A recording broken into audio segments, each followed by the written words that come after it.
Hi, my name is Tina Collier, and today I'm going to be talking about my tiered bad bank project. So let me get into that. So we're going to start by talking about the front end architecture, authentication app diagram. This is my app diagram. Here I have my front end created using React.js. My back end was created using Express, Node, and Mongo client, and my database was Mongo database.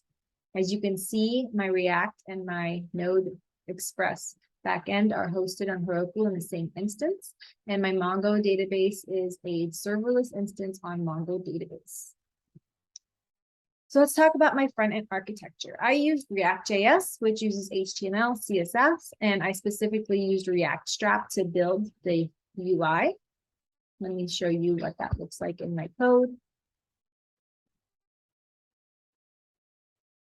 So I have a public folder and a server folder. If we go into the public folder, that's where my React.js is. In my SRC, I have it separated into components and pages. In my app.js, which is the front of my app, I have a card. Oh, sorry, I have my route set up here. And I used an app provider that helps establish the global variables for my app.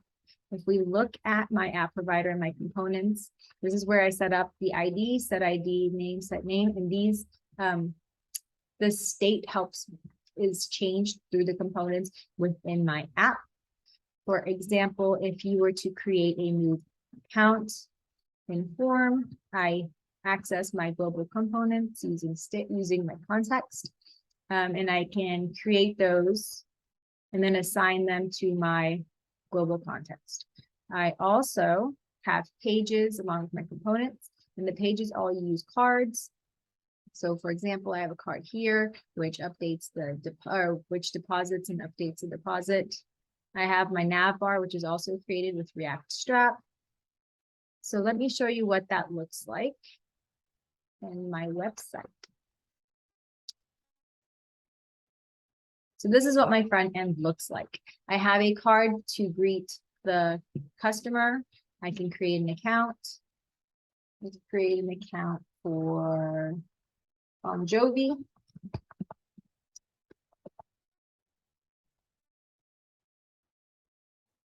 So Mr. Jovi logs in, and he is now logged in as Bon Jovi. He can deposit money.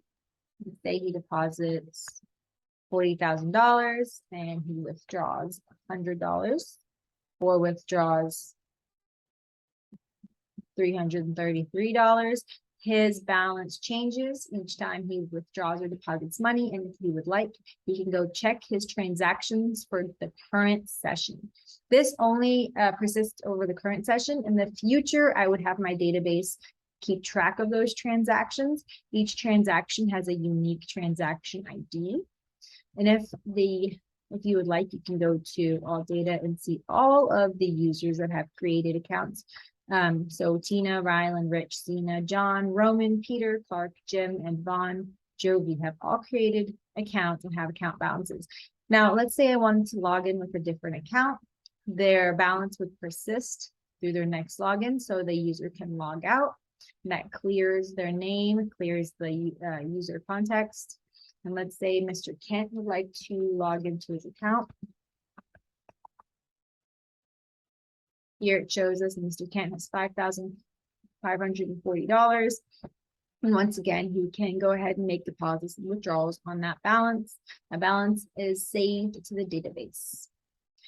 For authentication, I used email and password. In the future, I would most likely use custom JWT authentication using a token or even a certificate.